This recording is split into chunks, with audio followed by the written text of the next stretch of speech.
கேள்வி ரொம்ப பரவலாக சோசியல் மீடியாவில் பலருடைய உள்ளத்தையும் கலக்கி இருக்கிற ஒரு சர்ச்சை. இலும்னாட்டி என்பதுதான் இப்போ அதனுடைய சர்ச்சை. இதை நான் உங்களுக்கு விளக்கம் சொல்ல வேண்டிய நிர்பந்தமே என்னன்னா,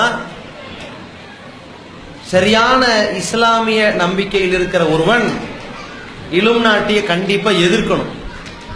ஆனா இஸ்லாமிய நம்பிக்கையில் இருக்கக்கூடிய இறைவன் மீது நம்பிக்கை வைத்திருக்கக்கூடியவனே அறியாமையின் காரணத்தினால இந்த இலும்னாட்டியின் மீது ஒரு வகையான பயத்தை வைத்திருக்கிறத பார்க்கிறோம்.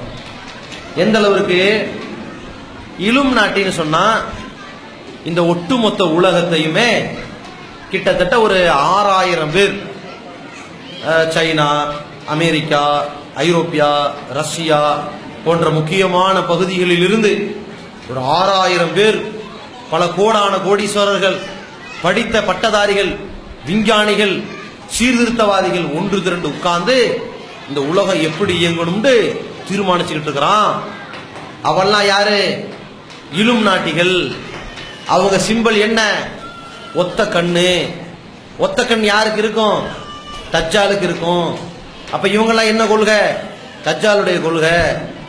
இந்த உலகத்துல எந்த பிரச்சனை வந்தாலும் காரணம் யாரு? தஜ்ஜால் காரணம். அந்த காரணத்துக்கு முக்கியமான ஆள் யாரு? இந்த 6000 இலும்னாட்டிகள் காரணம்.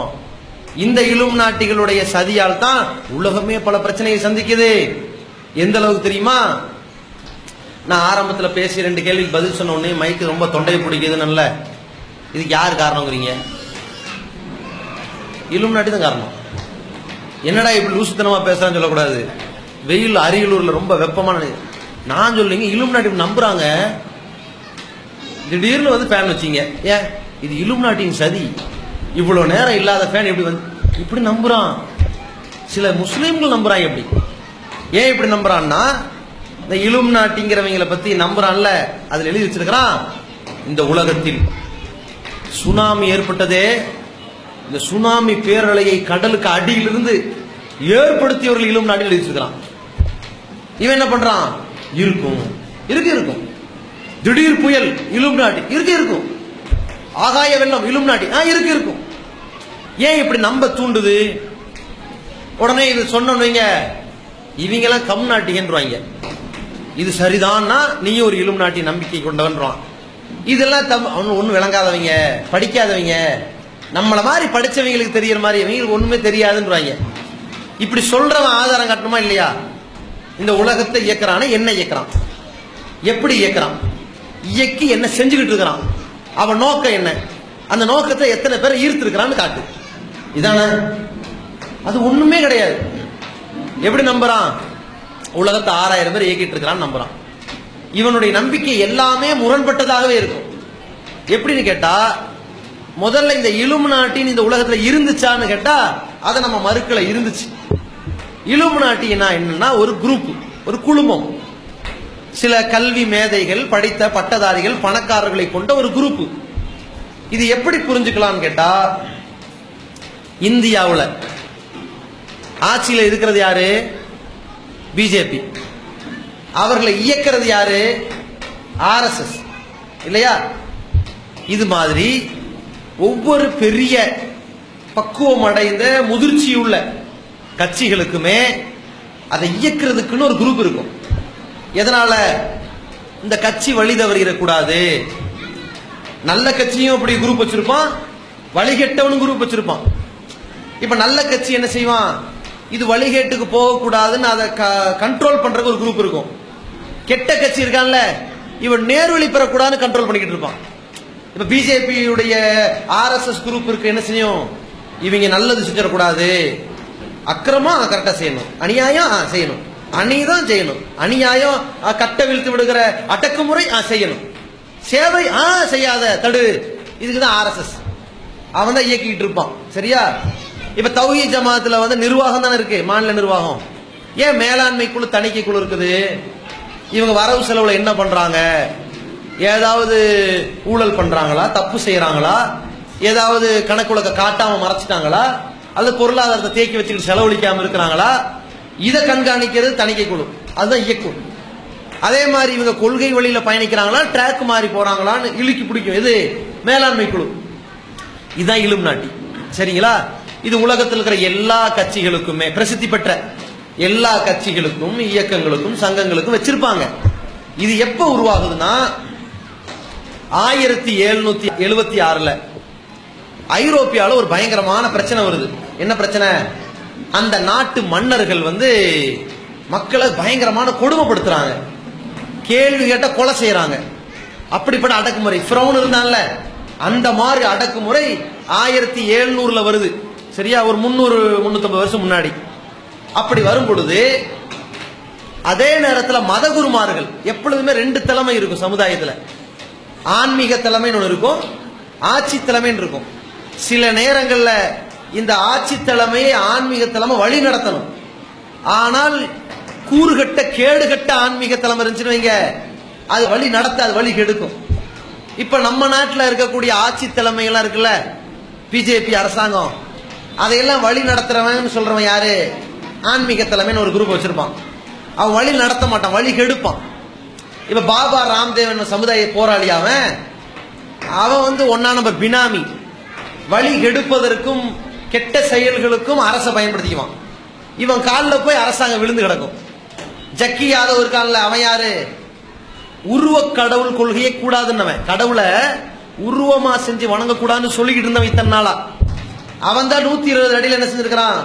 சிலையை வச்சிருக்கிறான், காட்டையே அழிச்சிட்டான். இவன் காலடியில் யார் விழுகிறா? இந்த ஆட்சி தலைமை விழுகுதா இல்லையா? ஸ்ரீ ஸ்ரீ ரவிசங்கர் நானே, அவன் யாரு? அவன் ஊரை அடிச்சு உலையில போட்டு ஏக்கரா கணக்கில் சூறையாடினவன். அவ்வளவு பெரிய ஆக்கிரமிப்பாளனை உள்ள தூக்கி வைக்காம அவன் காலில் போய் விழுந்தாங்க. அதே மாதிரி ஒரு அசாமில் என்ன பண்ணா, அம்மனமா இருந்த ஒரு நிர்வாண சாமியாரை கூட்டிட்டு போய் சட்டசபையில் உட்கார வச்சு பேச விட்டாங்க, காலில் விழுந்து கிடந்தாங்க. இவ்வளவு கூறு இல்லாத நிலையில தான் ஊப்பியில இப்ப யோகி ஆதியானதுன்னு ஒருத்தனை இப்ப முதலமைச்சராக்கி இருக்கிறாங்க. ஏன்? இந்த ஆன்மீக தலைமையோட காலில் விழுந்து கிடப்பாங்க. இப்படி இருக்கா இல்லையா? இவன் கொஞ்சம் ஆன்மீகத்துக்கு அடங்கி போகணும், அவன் என்ன சொன்னாலும் அடங்கணுங்கிற நம்பிக்கையில் உள்ளவன். எந்த அளவுக்குன்னா, இந்த யோகி ஆதியானது யோக்கியனாவன் எவ்வளவு கேடு கிட்டவன்னா, முஸ்லிம்கள் அதில் பெண்கள் கொல்லப்பட்டிருக்கிறார்களே, அந்த கொல்லப்பட்டு அடக்கம் செய்யப்பட்டிருக்கிற பெண்களை தோண்டி எடுத்து அந்த பிணத்தோடு உறவு கொள்ளுங்கன்னு சொன்ன காமுகன் தான் இவன்.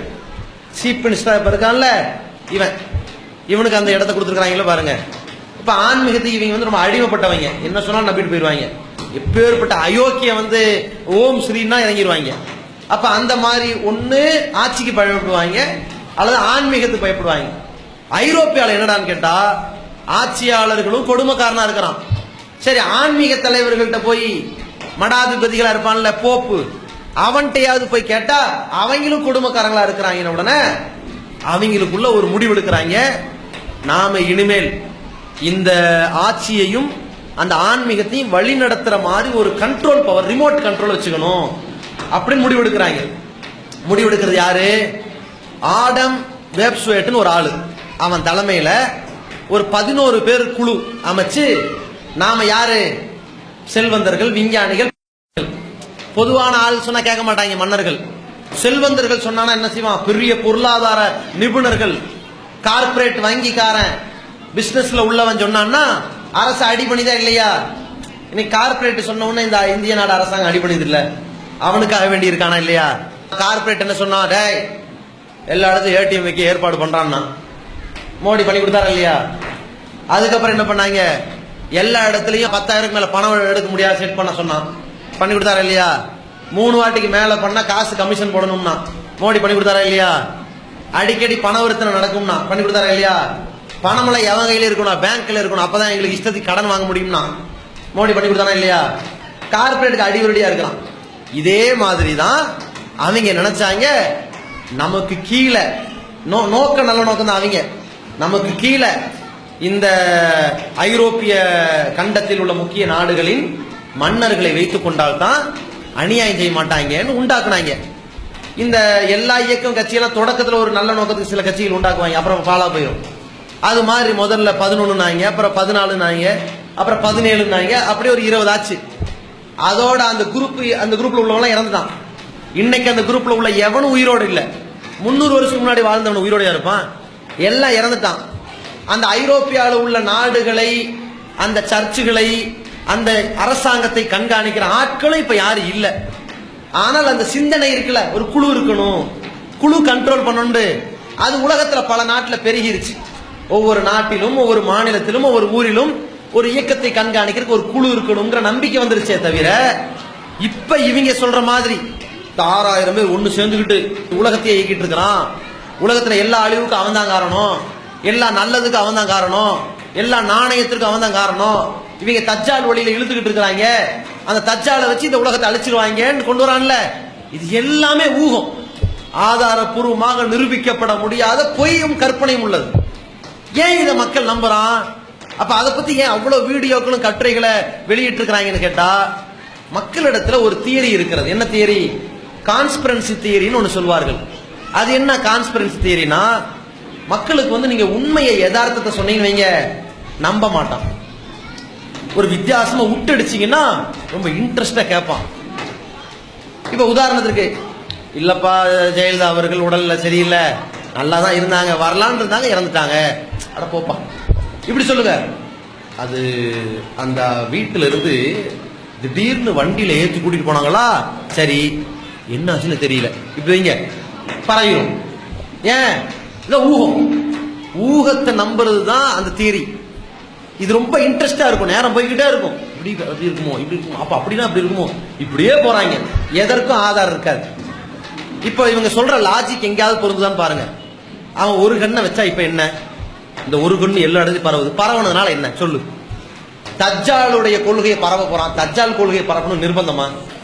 தஜ்ஜால் கொள்கையை பரப்ப வேண்டிய அவசியமே அவனுக்கு இல்லை. ஏன்? தஜ்ஜாலை பத்தி ரசூலுல்லாஹ் நமக்கு தெளிவா சொன்னாங்க. தஜ்ஜால ஆளை வச்செல்லாம் இந்த அவனுடைய கொள்கையை பரப்ப மாட்டான், அவனே பரப்புவான். அவன் என்ன பண்ணுவான்?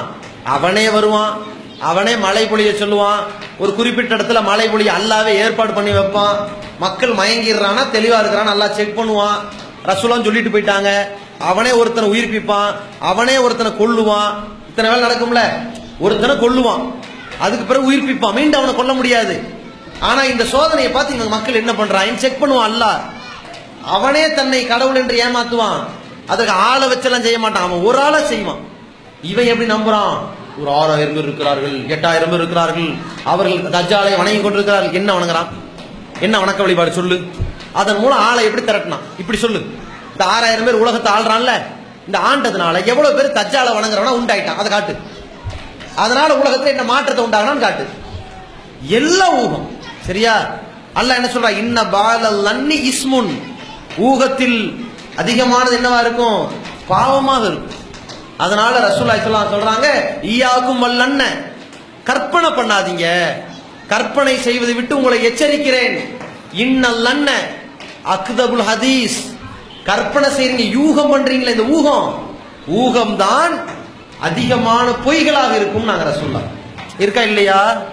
இவர்களுடைய இந்த சிந்தனை எல்லாம் நபிகளாரின் சொல்லத்தான் உண்மைப்படுத்துது. ஊகமா நினைக்காதீங்க, இவங்க ஒன்னத்தையும் செய்யல, அதை புரிஞ்சுக்குங்க. சரியா? இப்படி செய்து எந்த கொள்கையும் உண்டாக்கல, இதுதான் உண்மை யதார்த்தம். இதையெல்லாம் தெரிஞ்சுக்கணும்னா இலுமினாட்டி என்பது ஒரு ஃப்ராடு, இது பொய் என்று நீங்க வெப்சைட்டுகளை தேடினாலும் ஆதாரப்பூர்வமான சான்றுகளோட பல்வேறு கட்டுரைகள் வரும். அதனால இதை போட்டு மக்கள் குழப்பி கொண்டிருக்க வேண்டிய அவசியம் இல்லை. வதந்திகளை நம்பி யார் என்ன செய்யக்கூடாது, மூளையை அடகு வைக்க கூடாது என்று உங்களுக்கு தெளிவுபடுத்திக் கொள்கிறோம்.